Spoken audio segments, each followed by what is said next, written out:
this conference is Local Initiatives on and in Nigerian Languages. And if you turn to the back of your program, if you have one, you can agree with me that this event is well loaded. So there's everything you need to learn about Nigerian languages. I can see them all here. The phonetics, phonology, syntax, everything applied and all that. And so once again, you are most welcome. I'm Professor Imelda Udo, Dr. Ituru Michael, Dr. Friday Ude, Dr. Bunaya Anyang, Dr. Koko Nokban, Dr. Willie, Dr. Imelda Udo, Dr. Golden Ego, Dr. Rosemary Benjamin, Mrs. Eshetu Dawson, Mr. Emmanuel Okon, Mrs. Esther Obo, Mrs. Dara Moses, Mr. Richard Basi, and not forgetting Professor Inobasi Urwa. Ladies and gentlemen, a better round of applause for them. I'd like to also recognize all the distinguished professors from the faculty and other faculties here present, all the wonderful directors, the HODs. We will continue this as for grace. Thank you very much.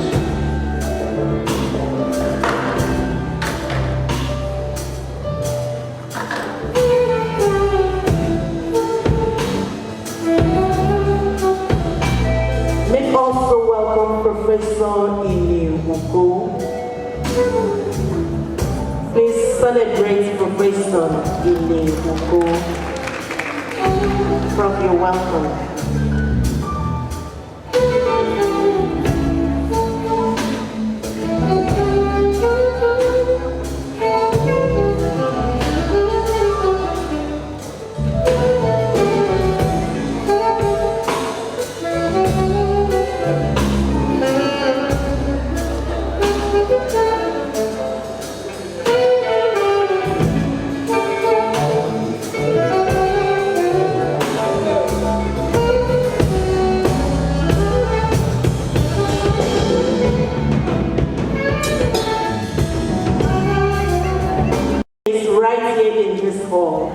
And in case you are a visitor here, the hall you are sitting is known and addressed as 1,000-seater auditorium main campus.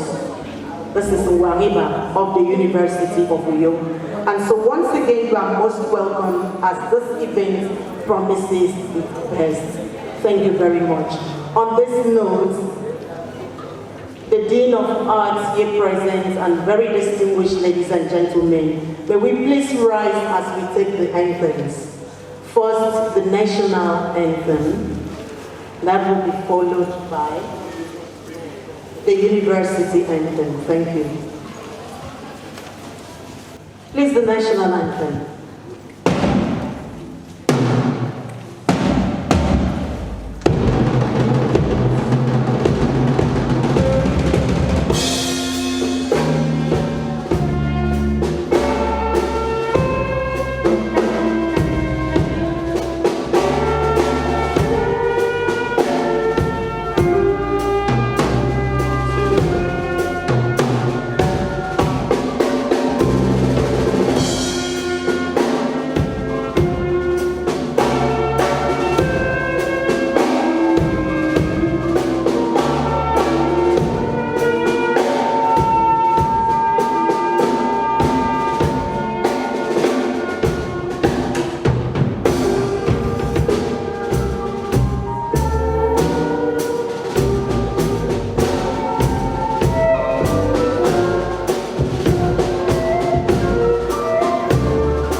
Thank you very much, the university.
Students of the Department of Linguistics and Nigerian Languages for projecting your own language. That's a beautiful one. Distinguished ladies and gentlemen, at this point, may I please request the immediate past dean of this faculty, Professor Antonia Isiemi, to please say the opening prayers.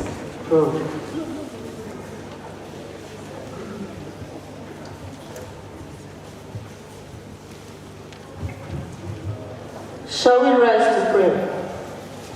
In the name of the Father, and of the Son, and of the Holy Spirit. To God be the glory, great things He has done. So lovely the world that He gave us His Son, who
adoration for the gift of this day. We thank you for this great conference that is organized in our university for us to gain knowledge. We thank you for all the organizers. We thank you for the Department of Linguistics and Nigerian Languages, the staff and students of that department that have put all this together. We ask you to send your spirit to be with us in all we shall learn during this conference, so that it will be a conference with a difference, a conference that will impact positively on our knowledge, so that we may learn to grow and learn more for our own good. Be with us throughout this conference. We beg you, Almighty Father, to bring safely to our university all the people who will be traveling from other places to be part of this conference. We do not want to hear any disturbance, Father, because we know that we'll be with them. Be with us, and so that everything may be happily ended. Through Christ our Lord we pray. Amen.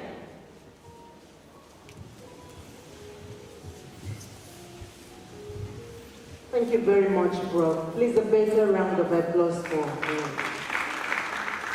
Thank you so much for that wonderful prayers. Ladies and gentlemen, if you are with your program, we'll see the next item is item number 5. But we are made to understand that the chairman is on his way.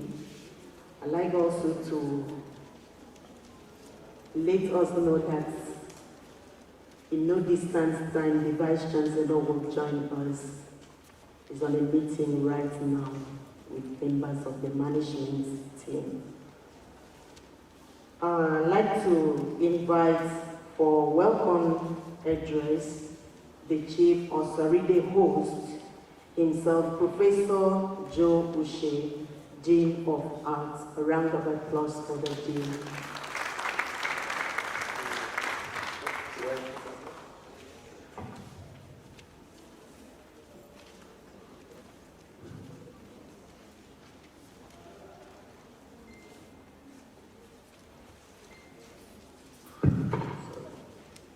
Good morning, everyone, and welcome. The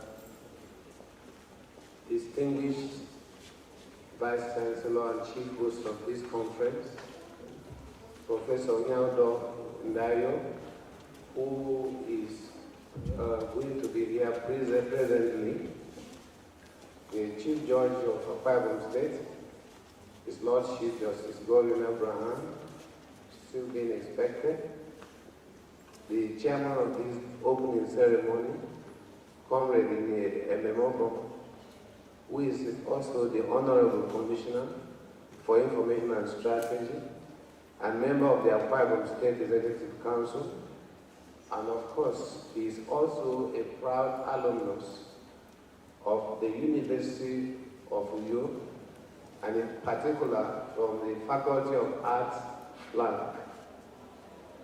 The keynote speaker, Professor Francis Ibokare, who is himself a foremost Nigerian linguist, principal officers of the university, and members of the University of Uyo Governing Council here present, deans, directors, members of Senate of the University of Uyo, heads of department of the Faculty of Arts and of other faculties, my very dear colleagues in the Faculty of Arts and from other faculties in the university, participants from around the country and beyond, my dear students of the Faculty of Arts and of other faculties, my lords, spiritual and temporal, members of the press here present, members of the Central Planning Committee, ladies and gentlemen, and then very finally,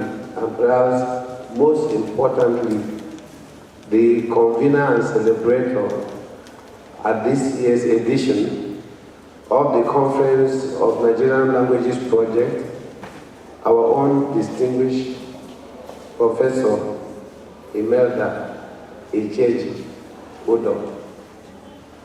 I feel highly honored for the rare privilege and opportunity to welcome all of you to Uyo, the Akwa Ibom State capital city, noted in recent times for its unparalleled and uncommon transformation, where this year's Conference of Nigerian Languages Project is taking place. Above all, I thank the Almighty God for bringing you all safely to Uyo. Both the timing and location of this year's edition of the conference are most auspicious in a number of ways. As many of you might be aware, tomorrow, April 23rd, 2021, will be the World English Day. While we join the rest of the world in celebrating and getting woven into activities that will enhance the global status of this originally Germanic tongue, we tend to forget that, in a sense, this same global language and the culture it represents are actually growing faster and faster from feasting themselves on the languages and cultures of other less discerning peoples and cultures of the world. In other words, the growth of this foreign tongue happens at a cost to our own dear mother tongues and cultures, even when linguists do assert that no language is inferior to the other, irrespective of differences in numbers of native speakers. It is against this background that I consider the coinciding of this conference with the marking of World English Day a historic and significant happening. In a sense, therefore, this conference symbolizes a patriotic, radical, revolutionary, and iconoclastic effort to rescue our indigenous languages from the jaws of English, that tongue of the two tongues that bears the vestiges of our thraldom as a former colony of the almighty British Empire. While I don't intend to bother you with any attempt at discussing linguistics, even as a non-professional that I am, let me draw your attention to just one or two events, mainly from the Holy Bible, which will illustrate the invaluable nature of human language. In the book of Judges, we are told how 40,000 Ephraimites lost their lives in one day, all because their realization of the African in the word shibboleth gave them out as non-Gileadites, when they rather pronounced the sound as if it were the sibilants. Similarly, when according to the book of Genesis, God saw what humankind was about achieving using one language through the building of the Tower of Babel, God did not use science and technology to destroy the building. What did he do? He rather disenabled the people by, quote, confounding their natural language, as he did believe that there's nothing humans could not achieve if they spoke one language. Yet, we as Africans sadly do not realize the invaluable role of language as we allow our indigenous languages to go into extinction. This is why I commend endlessly the vision and huge efforts of my colleagues in linguistics generally and of our university in particular for the vision to embark on this historic project, which has yielded for us the fossilization of many of our endangered languages. Indeed, a vision which includes the very birth of this conference. The choice of university, also of you as the host community for the conference, is equally an auspicious one. We will consider the perilous state of most Nigerian cities today. Unlike the routine daily tales of woe, bordering on insecurity in many parts of our dear country, Uyo, the capital of Akwa Ibom State, is relatively very calm and removed from the frequently reported horrendous acts of insecurity reaching us here from the rest of the country. Here then is an oasis of relative calm and safety, terribly conducive for any kinds of cerebral calisthenics. In particular, the University of Uyo environment where you are is serene and superlatively conference friendly. In all this, I thank very specially the national body of the project, which graciously considered the hosting right to our dear University of Uyo. I do assure you that you will not regret that thoughtful choice.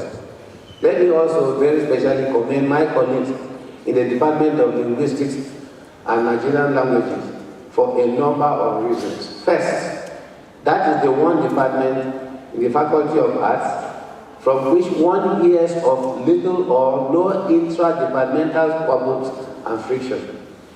By this, I'm not at all suggesting that colleagues in that department do not often see things differently one from the other.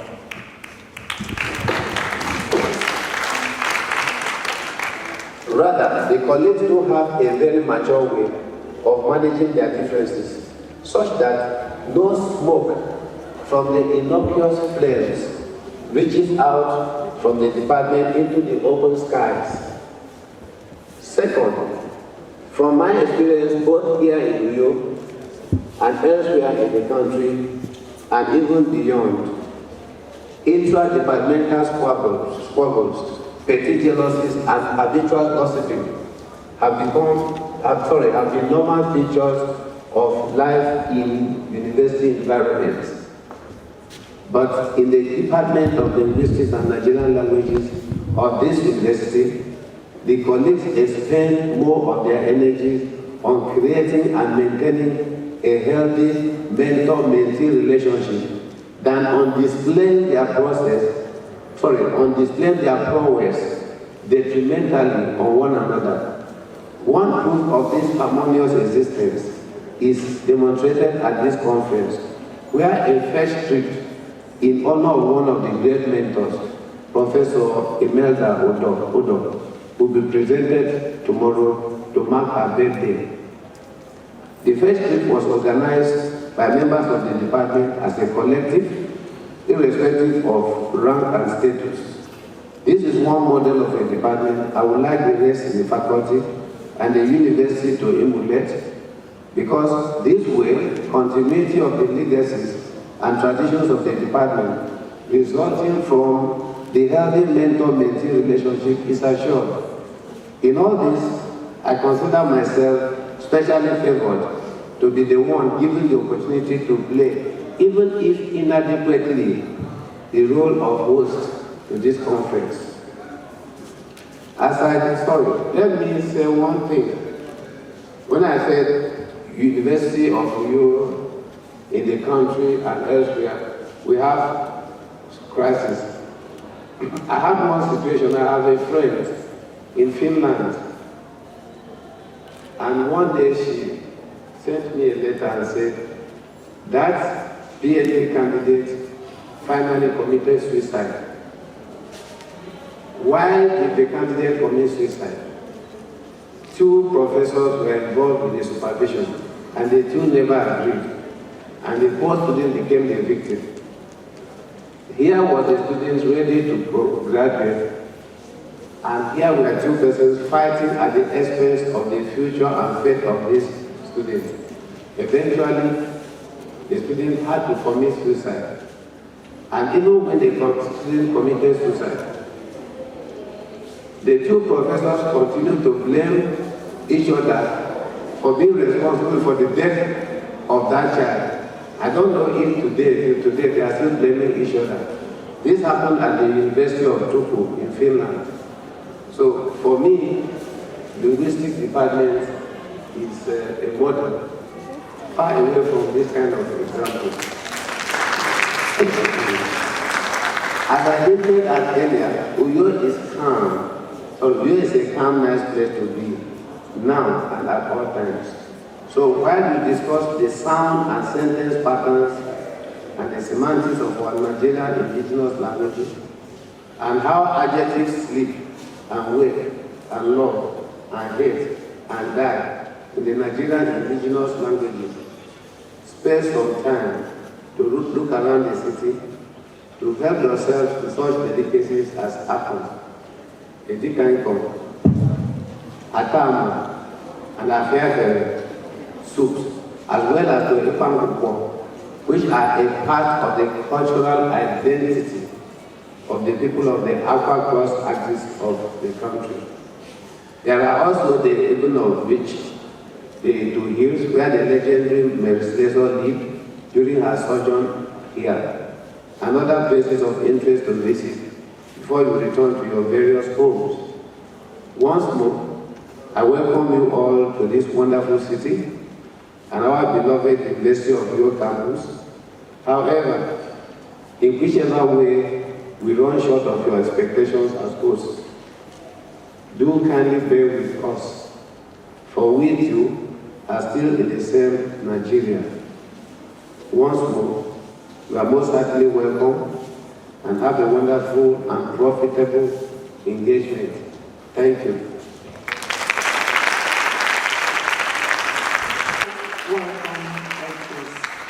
Thank you very much, sir. We are progressing at this point. My please request the students of the Department of Linguistics and Nigerian Languages, UNOYO, to please step forward and give their rendition.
Distinguished ladies and gentlemen, we are progressing, and here we are on item number 8, that's introduction of the keynote speaker, and it is going to be done by no other person than our very own Professor Inobasi Urwa. Distinguished ladies and gentlemen, a round of applause for him.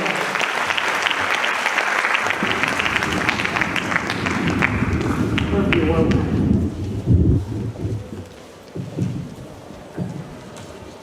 Faculty of Arts, let me please turn on the already established protocol.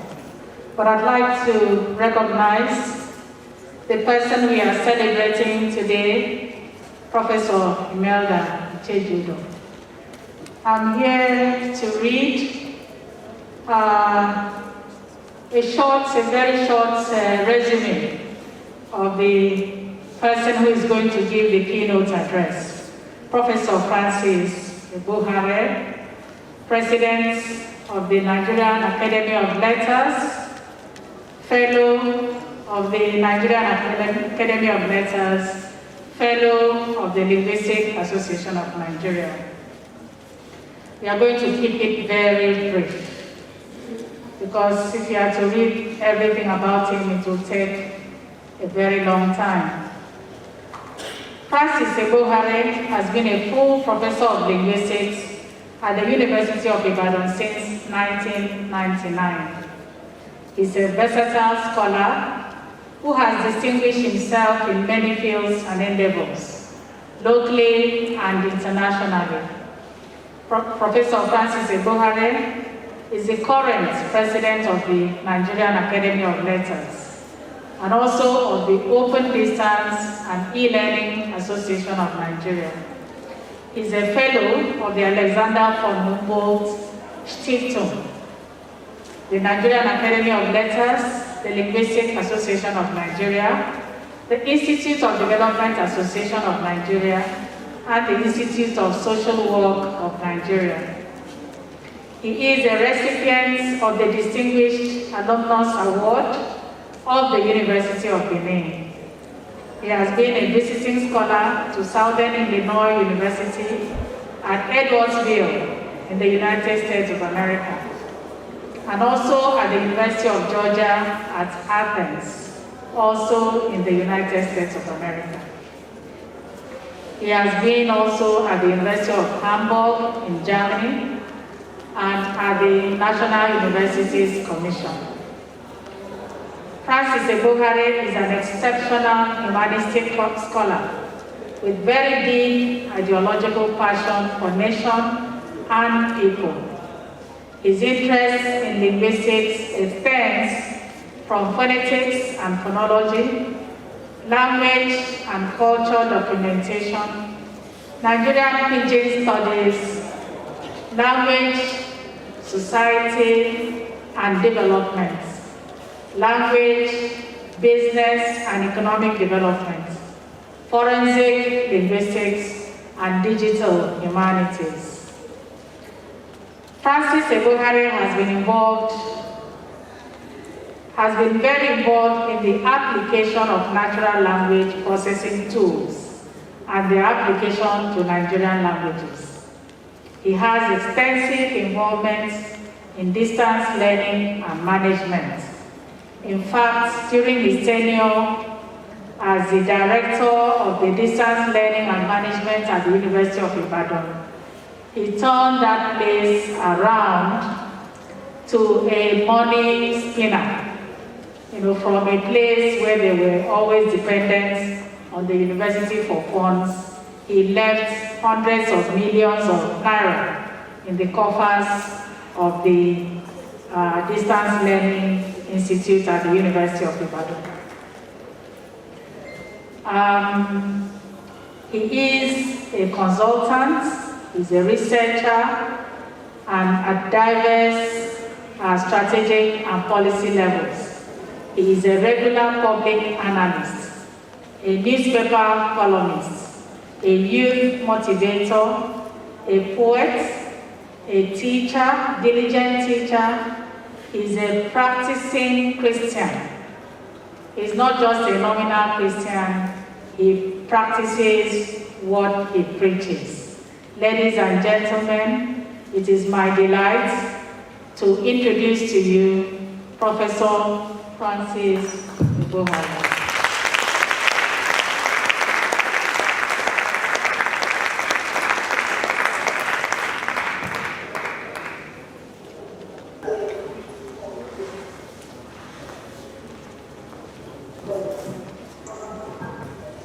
Thank you very much, Prof. Ladies and gentlemen, another round of applause for her. And thank you, ICT people. I hope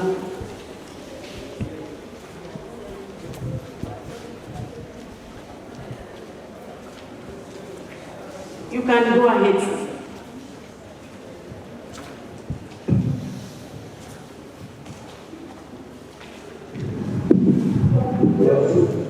All right. Good morning, everyone. I'm sorry the challenges of technology. We are getting used to this bit by bit. I want to thank you all for giving me this opportunity.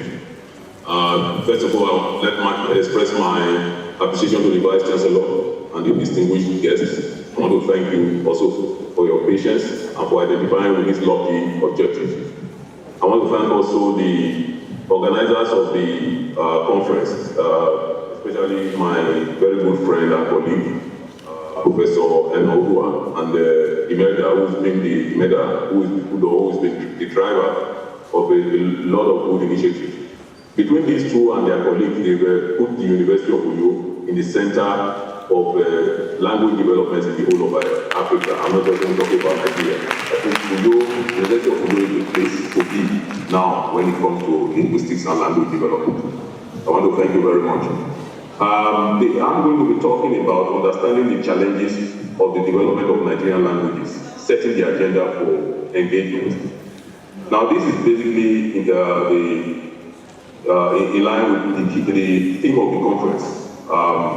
Because very often we academics assume that everything ends with us, and then we concentrate so much on doing papers, whereas there is a lot of energy and initiative that's going on there. This is why this conference that has been driven by the University of Uyo has become very critical to the achievement of the goals of the development of Nigerian languages in particular and African languages in general. Now, you will permit me to read my paper.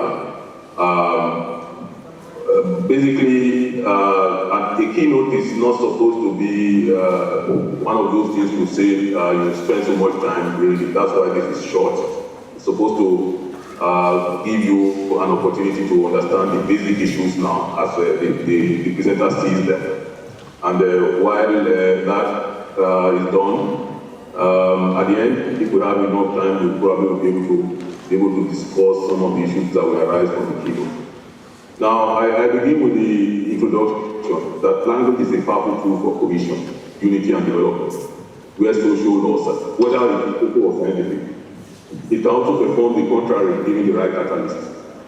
The basis for the state of anarchy suggested in Genesis is not so much because the linguistic diversity, or because of linguistic diversity, as the absence of linguistic commonality or convergence.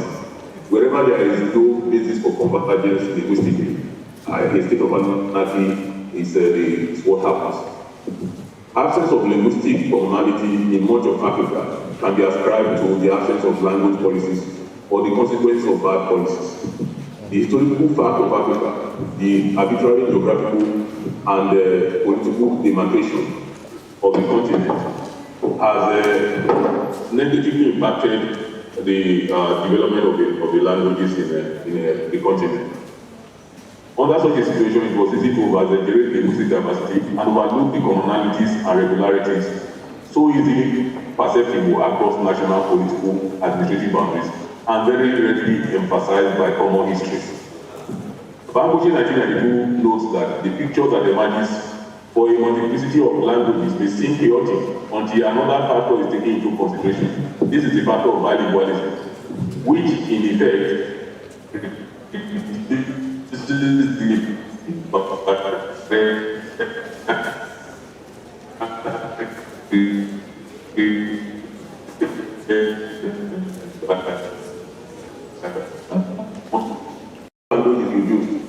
now, the delineation of political districts.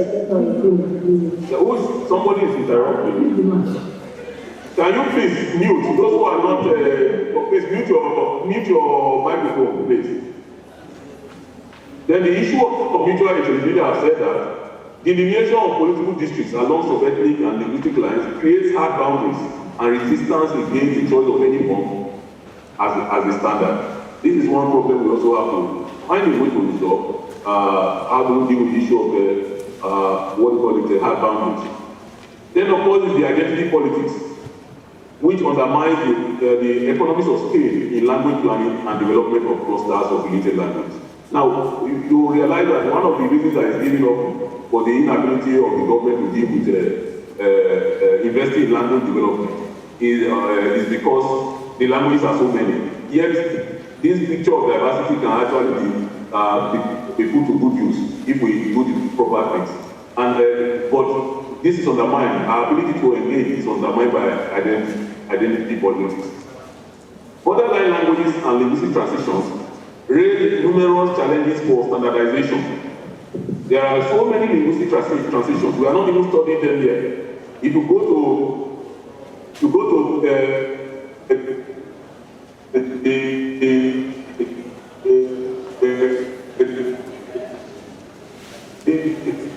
different borderline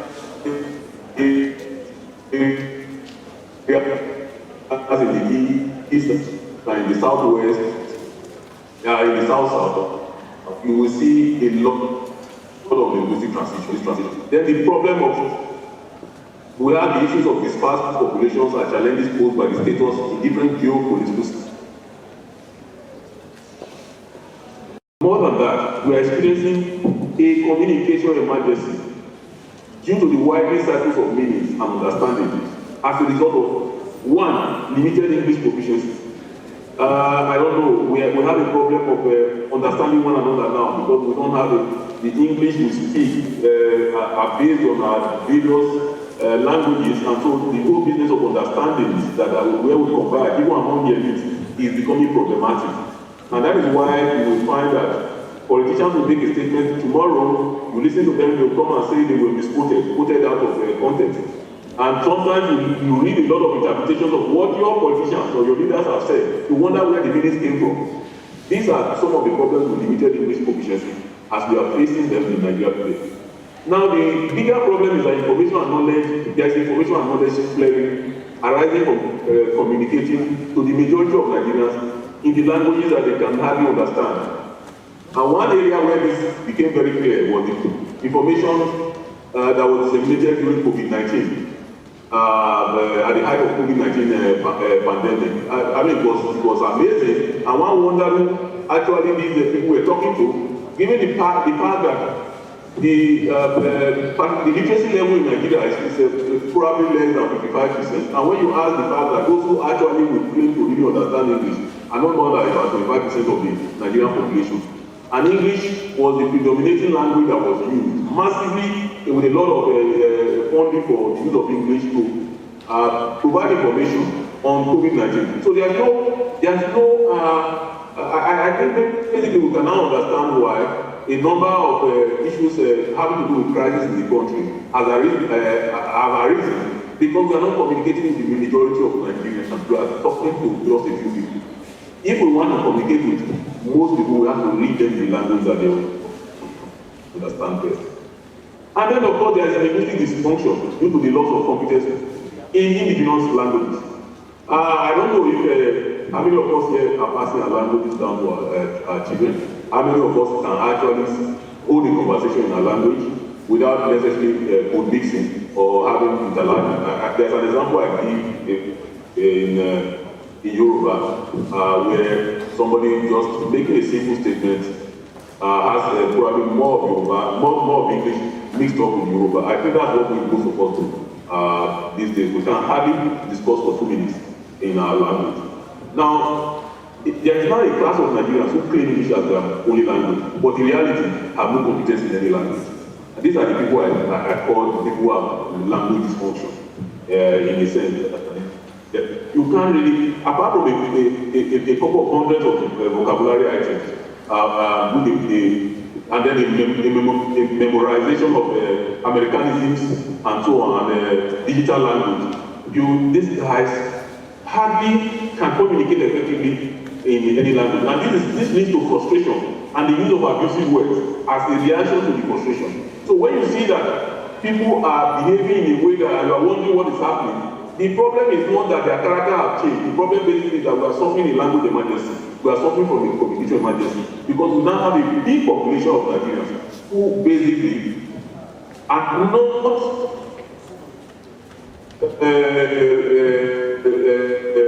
vocally impaired. They are not deaf. They are not dumb, but they are actually suffering from the frustration in the language quality among the younger generation of Nigerian population. When you talk to people of the older generation, they will immediately tell you that one of the advantages of Nigeria is that most of Nigerians are bilingual. But it's not that statement has to be revised. I don't think it's in the new generation of Nigerians that it's as valid as it was. So that's an issue for instance, especially for students who are now people who are doing postgraduate study as well as their point of practice and intervention. Now, the shrinking, one of the things that we don't talk about much is that the major Nigerian languages are shrinking in their functions as lingua franca. They are losing functions as they are losing territories. We have these numbers of we give to Hausa, we give to Yoruba, we give to Igbo. And the reality basically is that we look at this language in the reality today, could they actually perform those functions that they use? Certainly not. With the creation of those structures, those languages are no longer lingua francas as we used to know them. So Hausa is diminishing as well, even though it's still widely used in the north as a lingua franca, but you can see that it's losing territory. The same thing has happened in that of the Yoruba, for instance. Yoruba is no longer a lingua franca. Igbo is no longer a lingua franca. Because I want to challenge individuals to carry out research in those areas. A lingua franca is important to foster communication in linguistically diverse environments.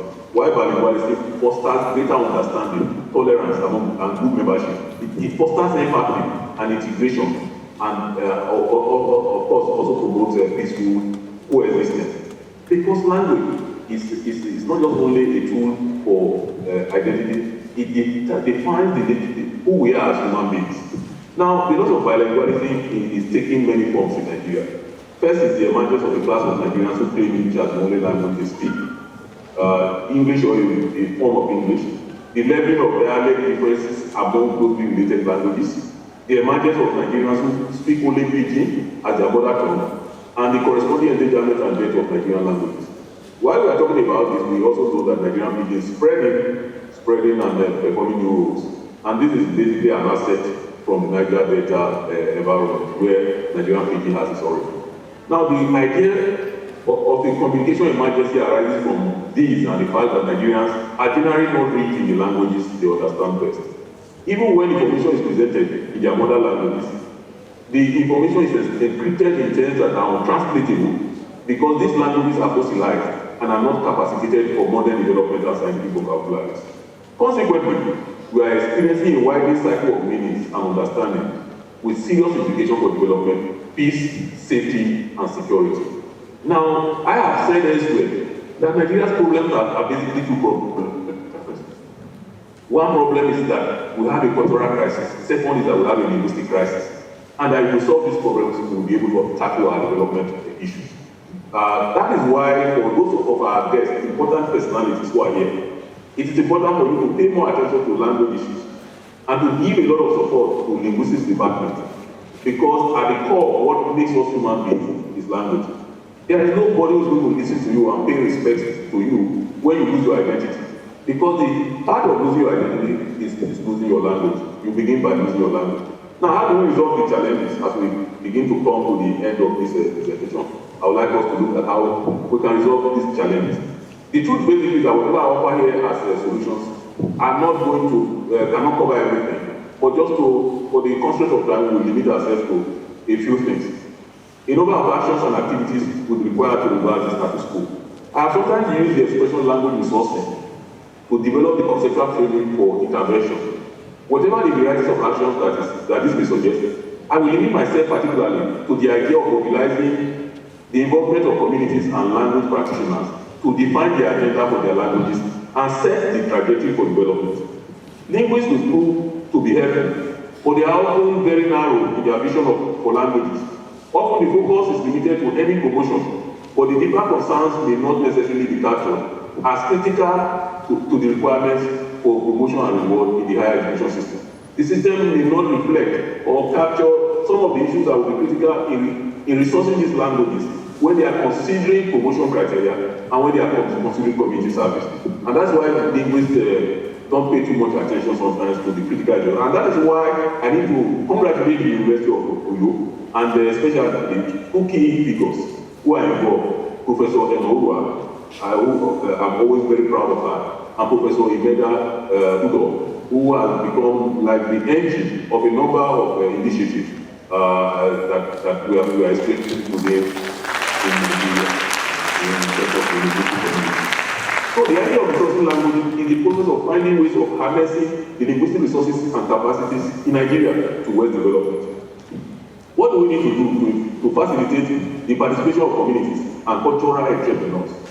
There are a lot of individuals, a lot of communities, a lot of groups that are functioning, retired teachers that are writing. What do we need to do to bring them together, to integrate them, so that they can work with linguists in order for us to move to create a revolution, actually? I suggest a few things below. We need a dynamic language policy that frees communities and cultural entrepreneurs to take action on their languages.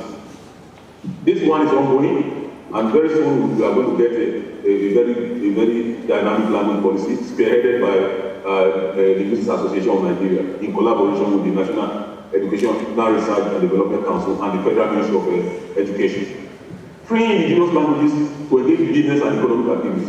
I want you to pay attention to the use of the word freeing, because sometimes the problem is not that people are not ready to do something about their language. The problem is also that there are a lot of bottlenecks placed by bureaucracy on the pathways of individuals who want to do something about their language. So we need to free them to be able to do that. Enlarging the opportunities for participation in the digital space through local languages only, rural-based community radio.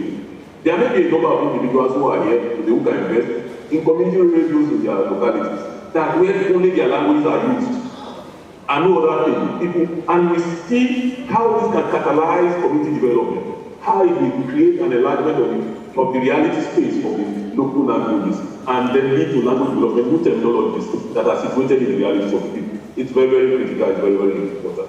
Then utilizing sustainable technologies in the transmission and modernization of Nigerian language. We should not wait until we become Microsoft, we are using Microsoft keyboards and so on and so forth. We are always looking at the high end. And where the immediate things that we can do, the little things that we can do to move our languages and cultures ahead, we don't pay attention to them. Tomorrow, you may find a new digital technology coming up, and people will now use that as an excuse for doing nothing. Whereas, there are other tools that are available that we have not even applied at all and are not exhausted. So this is one of the tragedy of our time, that we are always making excuses for doing nothing, and in the name of not having the state-of-the-art technology. Who needs state-of-the-art technology when we have not even been able to use those technologies that are available to us in our own environment? Now, the fifth item here is supporting the development and production of learning materials, word lists, dictionaries, and scientific texts through the sharing of formats and emphasizing formats, templates, and pre-illustrated diagrams, and other such items that are user-friendly and support do-it-yourself approaches. We need to find a way to get the crowd involved. We need to be able to not regulate the crowd, but support the crowd. There must be harnessing between expert wisdom, expert knowledge, and crowd wisdom. I am always for that in the development of anything. And then, of course, developing simple walkthrough systems for training in diverse areas and tasks to support language practitioners and community initiatives. And then, of course, encouraging the convergence of crowd, wisdom, and expert knowledge, as I have said earlier. In addition, and I think this is where we're getting to the flows, we need to harmonize and unify the dialectal variations among the different languages. We cannot begin to identify any of these languages on their own. So we have to find a way to bring them all together. So, what is unification and harmonization?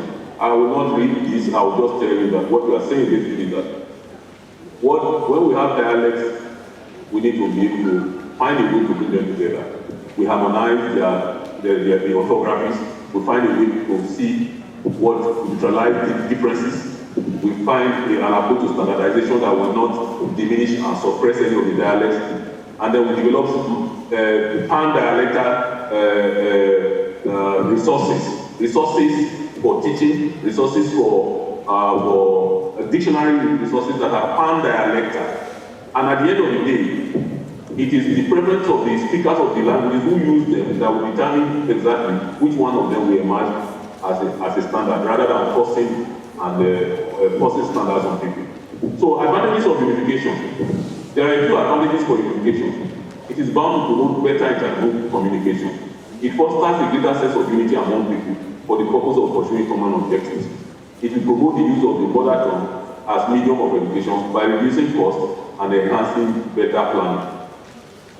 And then the statistical implication is that the number of languages are reduced phenomenally. Correspondingly, population of speakers of the respective unified forms swell up considerably, defeating the arguments against the use of such languages on account of their small population of speakers. Let me just give you the fact that when we say that Igbo, for instance, is one language, the truth templates for systematic documentation and standardization by interested persons. Templates simply means that it's like pre-cooked, having pre-cooked food. You just microwave. So what we do basically is that linguists will create templates for language practitioners. So they just go there and plug and fix things into those templates. So that if you want to develop teaching material, there's already a dummy template for you, there for you. And you go there, in fact, you put the materials, the content that you want to. It's like developing a skeleton, a framework that people can use freely. So you don't need now to become to go to school, become a professional linguist, to be able to do some of these things because the linguists have given you the template reformers that will enable you to work. We can produce diagrams that you can just label easily. You just go there and you fix commission to box, section to box, and so on. We need advocacy to sell Nigerian languages to politicians and traditional rulers. We need serious advocacy on that, so that they know exactly how central language is to their communities. We need massive documentation of language varieties. We need to develop parameters for harmonization of the dialects and writings. A common and consistent writing practice is a good beginning point. We need to use the developed system to produce pan-dialectal lexicons or word lists and dictionaries. We need to create common templates for multilingual teaching and learning materials with accompanying conventions to guide future initiatives by cultural entrepreneurs. We need community radio to project the objectives.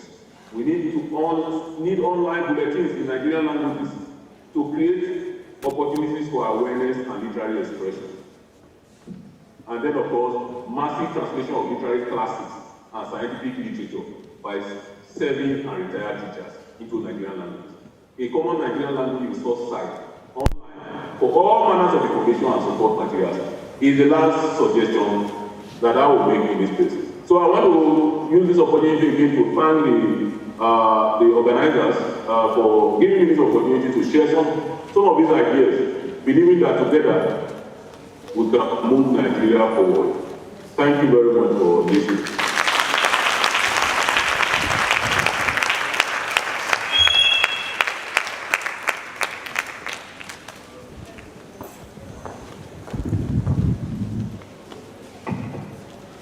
Please, you can clap better than that for Professor Francis Ikohari. What a wonderful presentation from the dynamic speaker. He has said so much, I don't know what you heard. Two problems, cultural and linguistic problems, the invaluable role of linguistics. He has said so much. He posed the question, how many of us can hold a conversation without school mixing? I can see a hand up there. Which one is your language? Ibibio. And so you can. Please, if you can, celebrate yourself. It's about Nigerian languages. We should speak it and we should be proud anytime, any day. Wow, that's a good one. Thank you very much.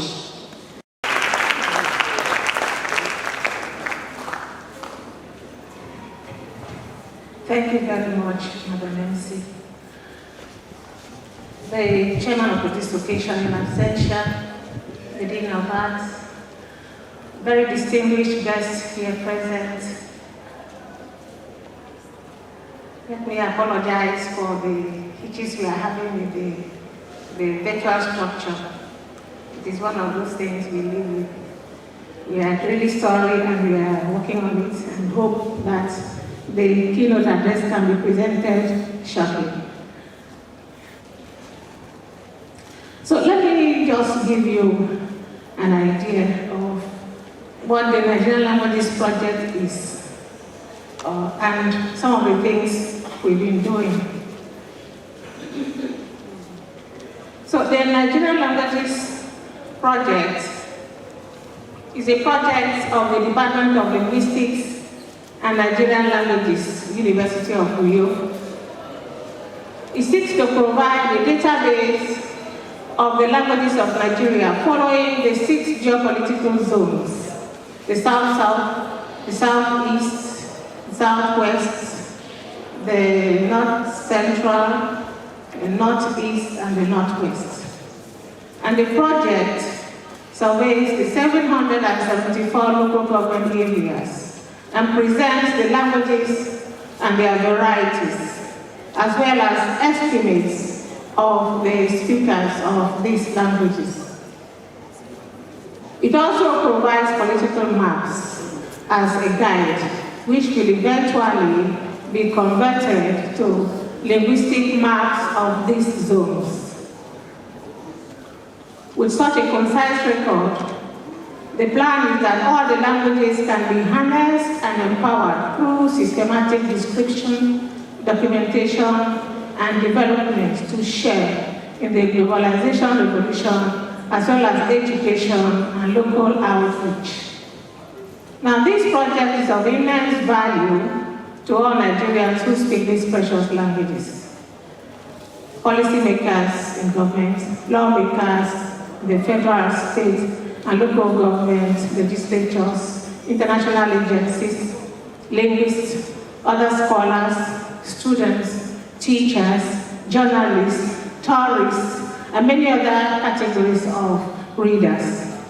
It also provides a database to help the decision on a national language policy for Nigeria. And the plan is that the entire report will be published under the title Languages of Nigeria, a geopolitical profile. Now, the NLP is planned in 3 phases. Phase 1 deals with the geopolitical profiling of the 774 local government areas in these 6 zones we've talked about. And it used to be called the Nigerian Geopolitical Languages Survey. We're still on that. Then phase 2 involves assessment of the vitality and documentation of these languages. Then the phase 3 involves classification of the languages of Nigeria. This project started in 2003 and it is still in phase 1. Considering the vast area to cover, the already existing geopolitical structure is being used. The best way to address this is to use the people close to the areas where the languages are spoken. And so the NLP is leveraging on this structure through a network and coordination of linguists, students, speakers, institutions, and funders to address the chaotic linguistic situation in Nigeria. Although the NLP started as a project of the Department of Linguistics and Nigerian Languages, its national scope attracted the attention and collaboration of the Linguistic Association of Nigeria. And indeed, most linguists who have heard about it have embraced it with much enthusiasm. And a vibrant forum has been formed where issues of Nigerian languages are addressed.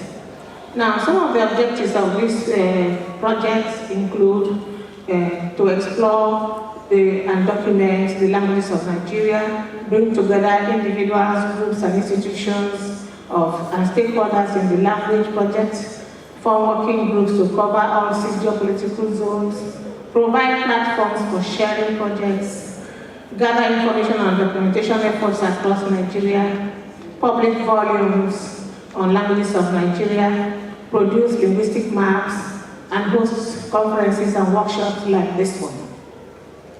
So far we have provided preliminary volumes on the South-South, Southeast, Southwest, and even a section in the Niger Delta. And all of these have been updated into a volume that is on the languages of southern Nigeria.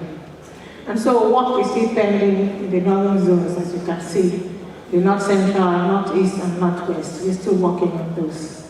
And besides this documentation, we also have sharing sharing fora, where we meet to share what we are doing, like the Conference of the Nigerian Language Project, workshop of the Nigerian Language Project, and then the Journal of the Languages of the Journal of the Nigerian Languages Project. So those are the structure we have in place to share what we are doing. Now, this conference is the second in the series, the first one being the first conference in 2017. And unfortunately, we couldn't, since it's biennial, we couldn't hold it in 2019 because we had some issues. And then the lockdown stopped us last year, and here we are this year. We thank God for that. And the workshop series have already taken off fully, except the first one that held in 2017 in Port Harcourt. Since then, there has not been another one. Then with regard to the journals, we have the first edition, which is JMMP Volume 1. So it looks like we are ready. So what should I do? Should I suspend this one? Or should I just round up? Okay, so we are talking about a project like this, and of course, you know, we need funding, and it's important that you support us with what we are doing. There are some sheets that should have been circulated, maybe because I came on before my time on the schedule. It's not here, but we will surely get it, and I'd like to come back later on to talk about that. So we would like you to support what we are doing. Nothing is too small, nothing is too much. Thank you very much, and God bless you.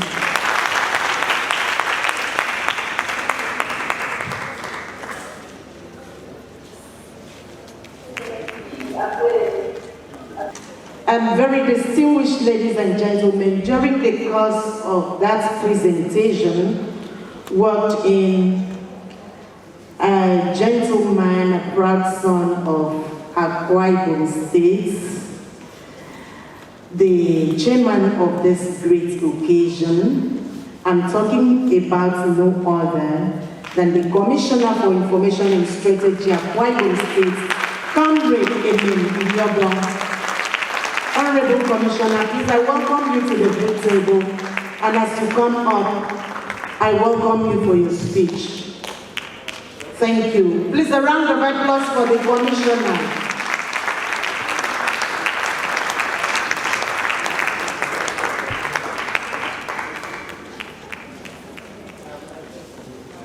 If you clap better, you will land well.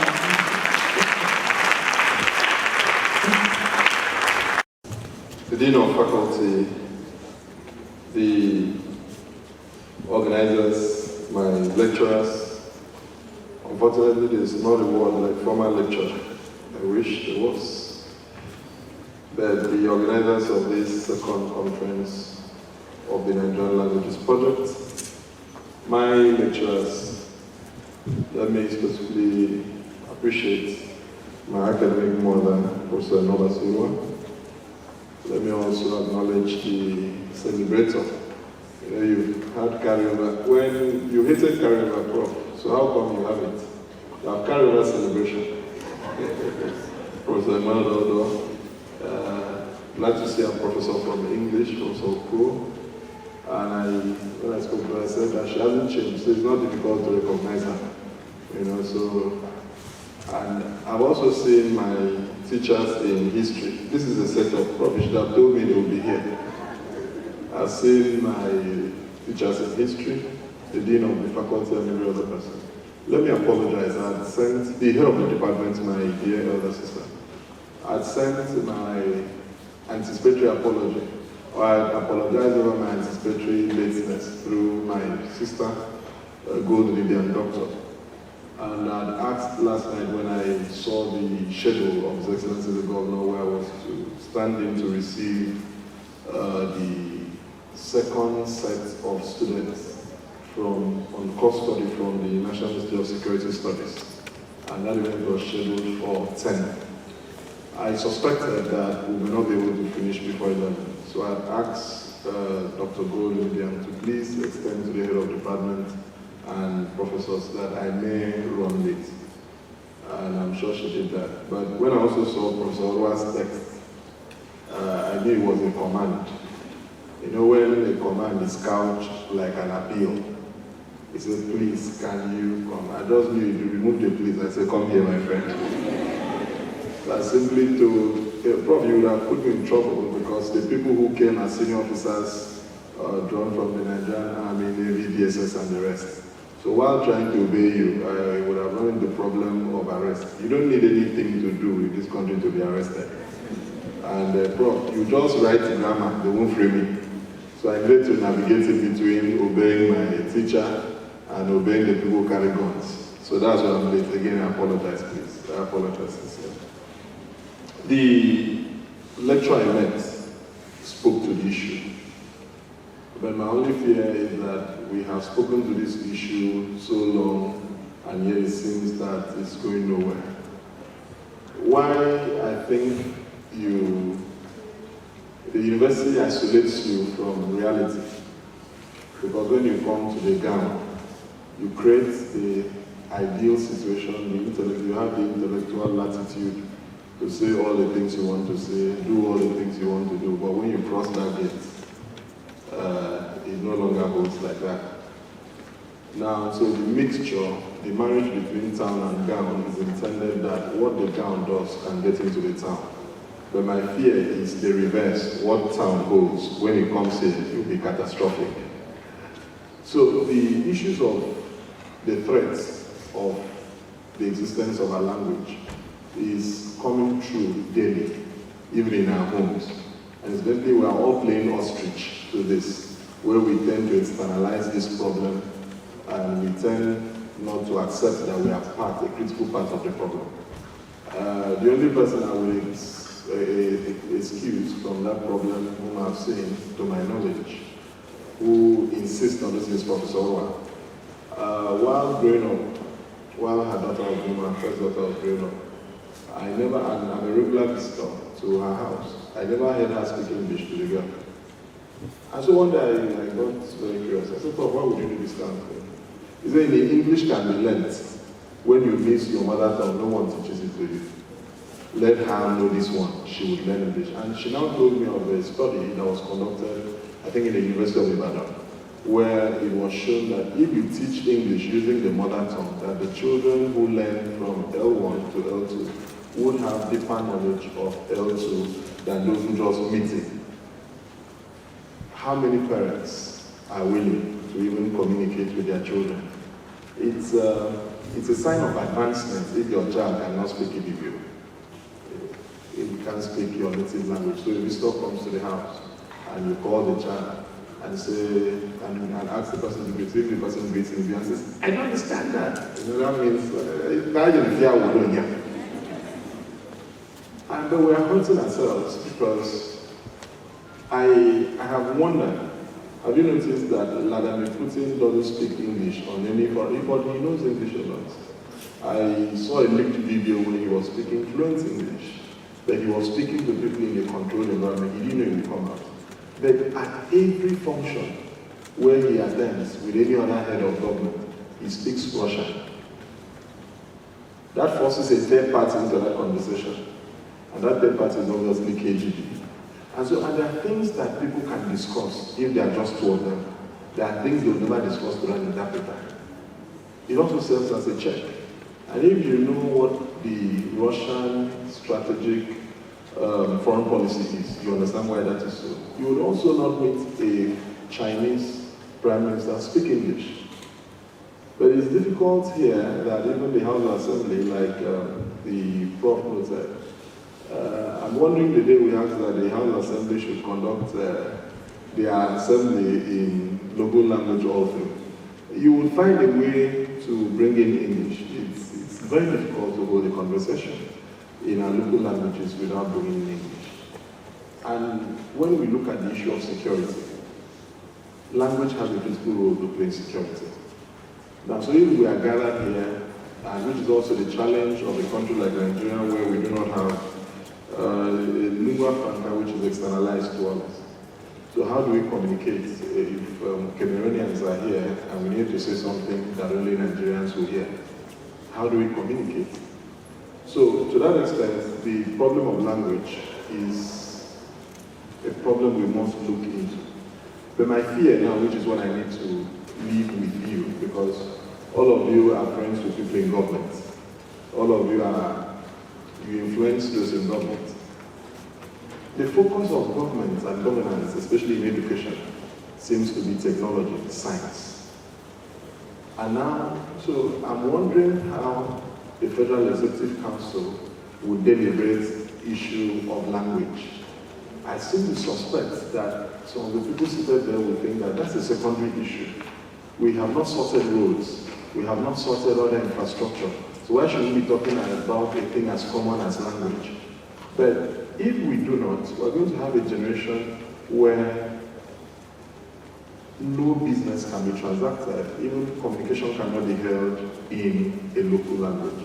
And that's going to have great implications for national security and the development of a language. We're going to have language going extinct.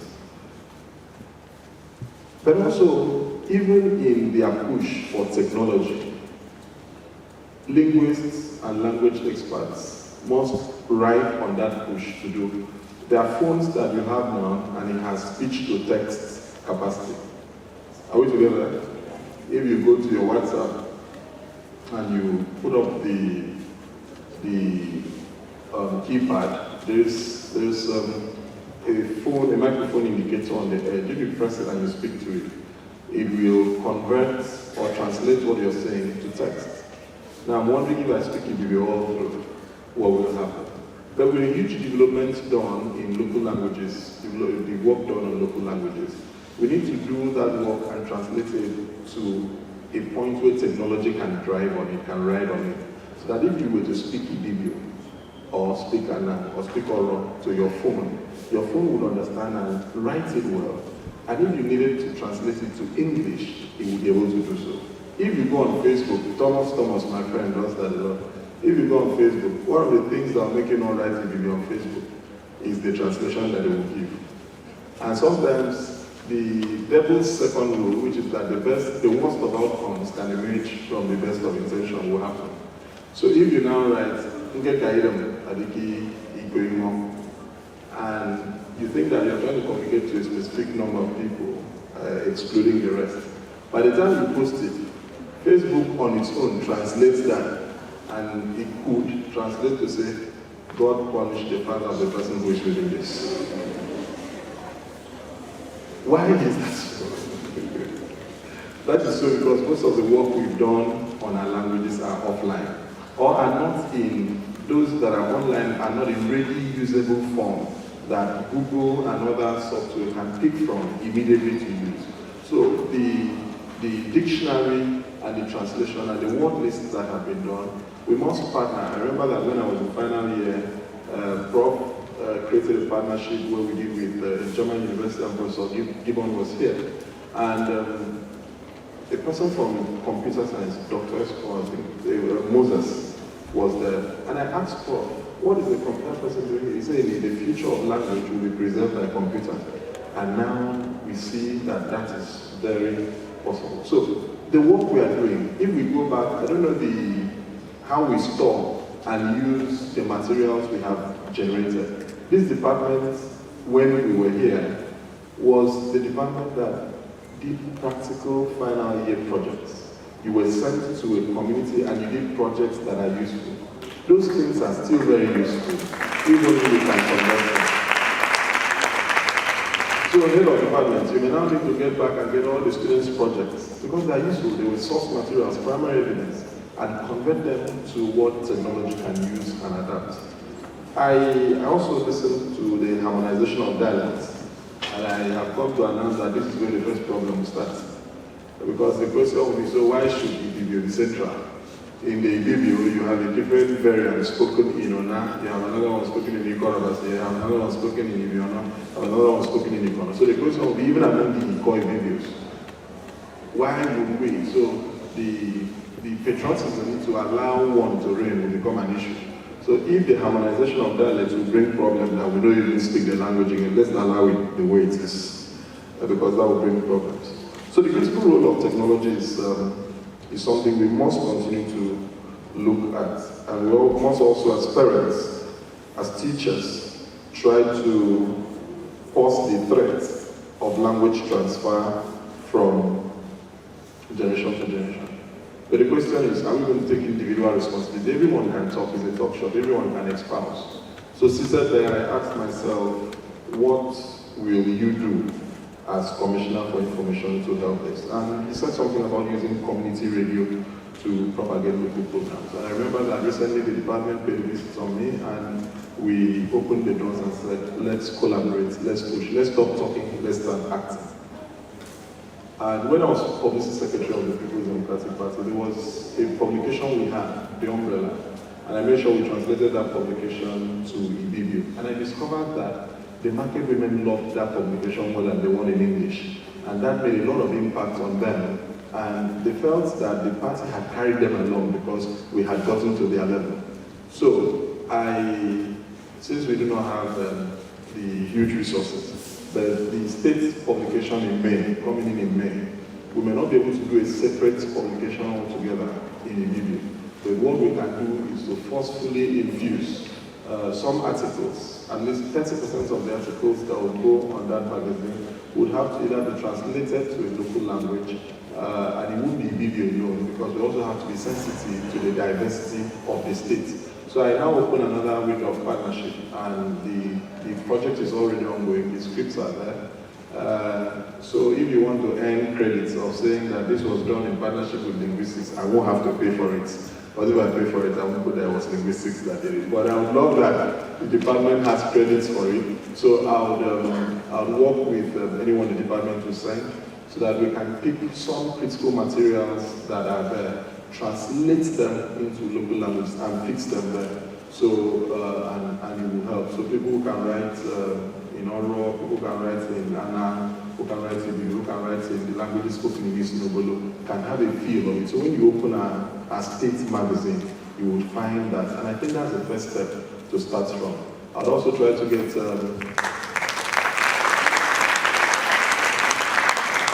I also try to, His Excellency has already started that, but we may have to create an interface where he uses the local language alone to brief on what is happening. There are times when, while doing in English, he takes a break off and tries to communicate, but that is also subject to some other interpretation because they are non-local language speakers, non-Ibibio language people who understand, who are living in Akwa Ibom, who also must get the message that is sent across. But I bring you goodwill of His Excellency the Governor, who is excited that you're doing what you're doing so that he can do what he's doing. And to that extent, he commends you greatly. Every solution started with people sitting to talk about it. And we trust that despite the huge challenge and threats to our languages, our local languages, if we keep talking about it, if we keep working at it, we will very, very soon conquer it. So on that, since the event has already started, if I now declare it open, it will invalidate the previous things that were done. But there is a way to do it. I hereby adopt the previous things said before me and deem them to having been said after the opening. I hereby make this opening speech to precede them, and I declare this event open. Thank you.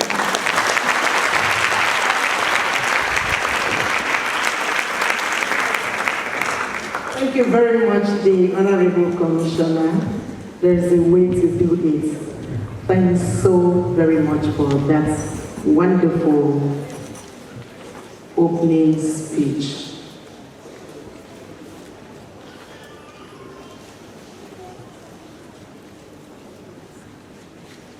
Please, I'd like to bring up to the head table the Director, Center for Deep Dialogue and Critical Thinking, University of Uyo, Dr. Demetrius Ukpong. So you're welcome. Please come to the head table. And also to the head table, Vice Dean, Faculty of Agriculture, here representing his team. Please appreciate Dr. Demetrius as he comes to the table.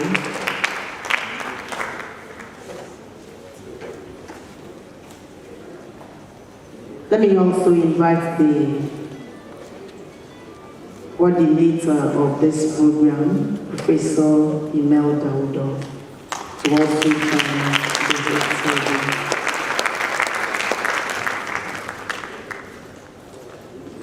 Thank you very much. I hope the Honorable Commissioner said so much, said leave the language, talk the language, and one day you will overcome it. If you live and talk it.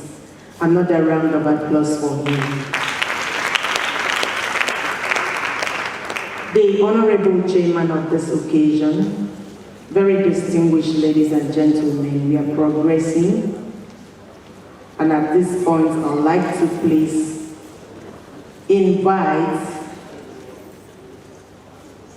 or call on people who have goodwill messages before we take the chairman's closing remarks. Any goodwill message?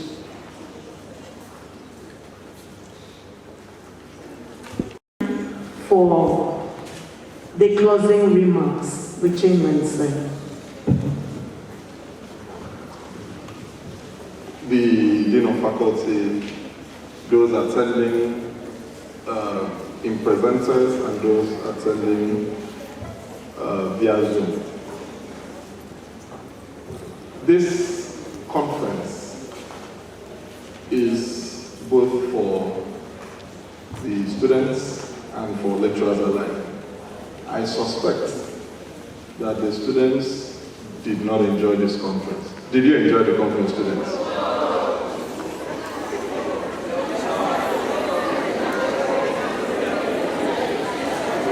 Okay, let me. But you enjoyed the lecture? Okay. So what did you enjoy?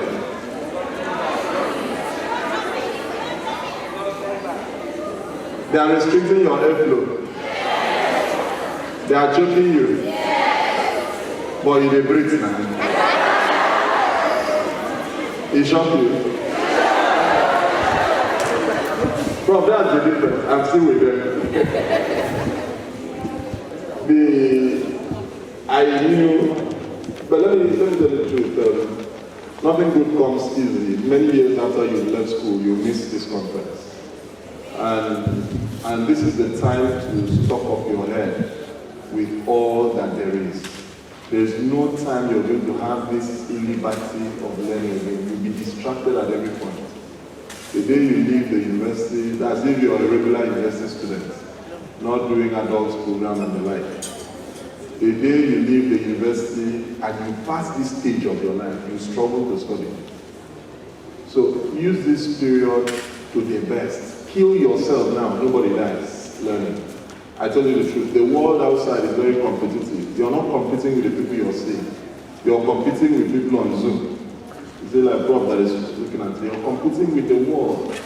And as you study linguistics, I like you to always use your Google. Ask, how will linguistics be useful in the future? 10 years from now, 2030, 2035, 2040. How will linguistics be useful? That is the only way you can shape yourself to be useful for the future. And what they have done for you in this conference is a central theme that a narrative has been set. But what you take from it is like going to a stream. It depends on the container you carry. The professors and organizers of this conference have brought you to a stream of knowledge and wisdom. But the degree of what you can carry, the quantity that you can carry, depends on the container that you have. But good news is, you can enlarge your container. It's just to challenge yourself. And just so you know, I quarreled with Professor Owa until I got into year 3. Until I got offered admission into the department, I never heard the word linguistics. So when I got, and just for your information, do you know my reg number? 001. My reg number is 00/AR/LG/001. That's my reg number. So I wanted to study law. I didn't make it to law, and my father said, look, this boy has been very troublesome. I went to Professor Eka. I said, give him a course that he won't understand what he's doing even after he has left school. Don't give him anything easy. And Professor Eka said, I have the answer to it. He wrote linguistics. I left there and looked for a dictionary. I said, what is linguistics? So from year 1, I studied to pass so that I can cross over to law. Only one woman stood on my way. Professor Nabasiwa. And so we started quarreling from year 2 first semester. Until one day she said to me, one day you will be my friend and you will be happy that I didn't let you go. Prof, I realized many years after that you were my friend.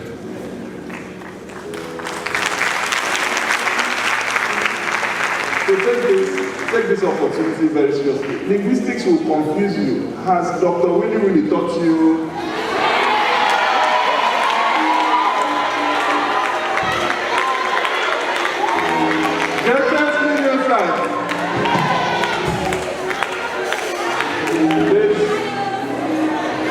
There's a course in syntax.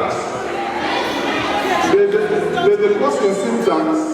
I thank God it is taught in year 3. Doctors in year 3. If you teach that course in year 1, nobody will learn linguistics again. When you start calculation. But I tell you the truth, as a lawyer today, I fall back on my knowledge of linguistics to help. So, I urge you, at head of the department, please allow them to do linguistics night. It was a lot of fight before Prof allowed us to do one night. So, what has been presented to you is something that can change your life.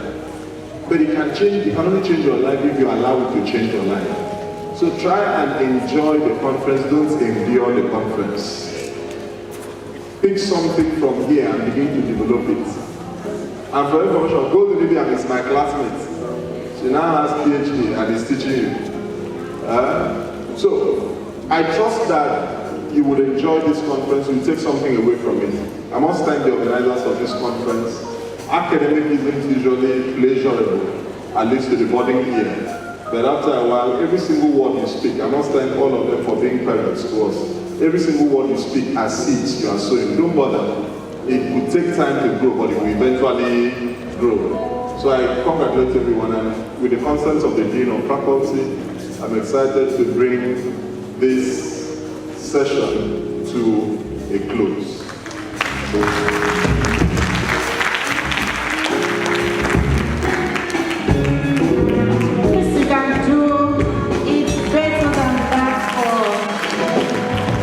Chairman of this great occasion, what a wonderful closing remarks. Thanks so very much, sir. At this point, may I please request the acting HOD Linguistics and Nigerian Languages Doctor to remind you for the group of time.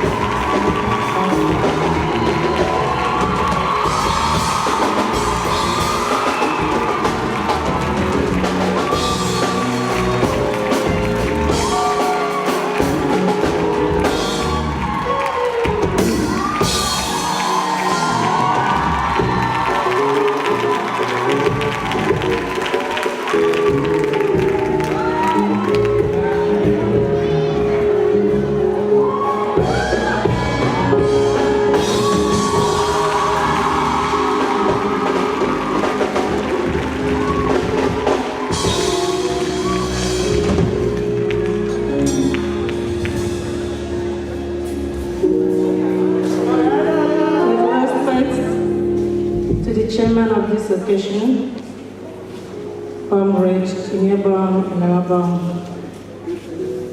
the Honorable Commissioner for Information and Strategy, with respect to the Vice Chancellor, who is unavoidably absent, with respect to the Dean of Arts, the convener, Professor Melda Odo,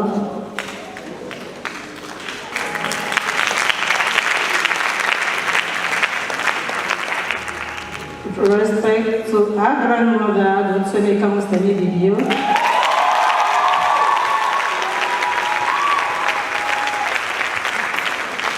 with respect to the deans present here and the heads of the department, the professors, colleagues, great Nigerian students, great morphological linguists. My duty is very simple, just to say thank you.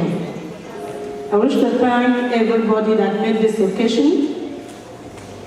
I wish to thank the Vice Chancellor in particular. This conference starts today.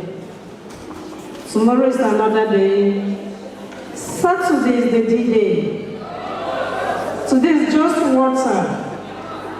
Saturday would be a Gambati Tiana, Kenediadawa,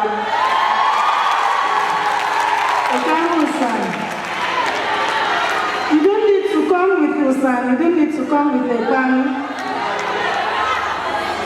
We have the plates, we have the spoon.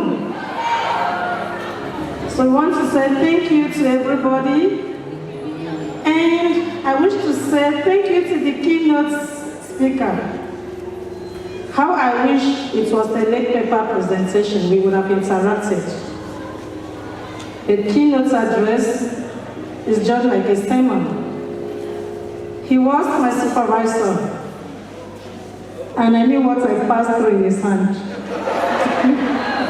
I hope you are hearing, bro. Thank you. Just like what the commissioner said, on the day of my defense, I told you that I've gone home with plenty things. And I thank God for what you did to me, or for me. Well done, sir. The dean, the former dean of arts, has just gone out. She has been here. She was here before even all of us. It shows the love she had for her department, or for her faculty. And I wish to go back to say thank you to the Vice Chancellor again for his support. He actually supported us. And the success of this conference is from the support that he gave us. We also wish to thank everyone that supported us, spiritually, financially, and otherwise. And above all, this day would not have come to reality if not for the efforts of the convener. I knew what she passed through. You know, this conference was scheduled for last year, April. Then the ASU strike and coronavirus problem. That's why we are doing it this year. On Saturday, we have a first fruit in honor of Professor Emel Dauda. We'll unveil that first fruit on Saturday. And she will also cut cake to mark her 60th birthday.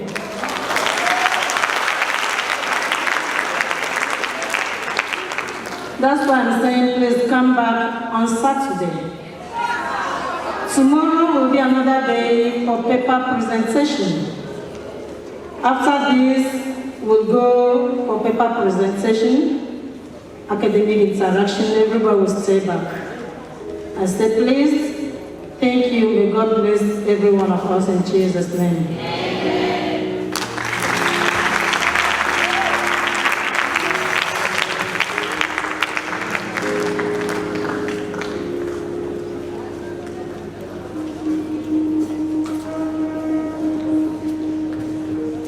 Thank you very much, Acting HOD. Ladies and gentlemen, you can do it better.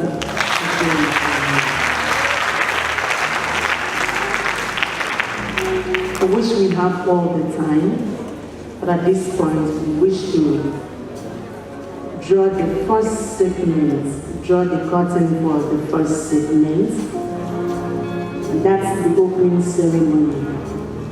And so we've come to the end of the opening ceremony of this great conference. Now all we could say is to God be the glory.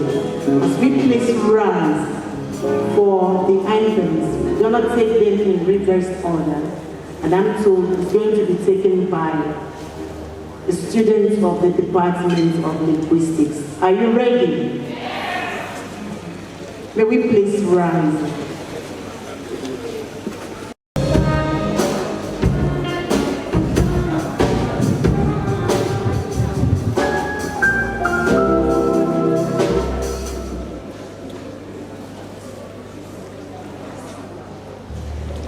You know your anthem to be taken in Ibibio.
closing prayers from Dr. Let's pray. In Jesus' name. Our Heavenly Father, we are so much grateful unto you for gathering us since morning in this auditorium to join our heads together in learning and in sharing information of language on how we are going to communicate from what you have given to us as our heritage, the language. Lord, we have seen that somewhere along the line, our languages, our mother tongue is disappearing. We ask you, O Lord, the God that has given us as our identity, you give us the knowledge on how we are going to be able to revamp and restore our identity, language, in Jesus' name. And so we are about to depart from this place that was built by man. We pray that God, may your presence go with us, even to the end of this conference, in the name of Jesus Christ. Thank you very much. Please, photo session, members of the head table. The planning.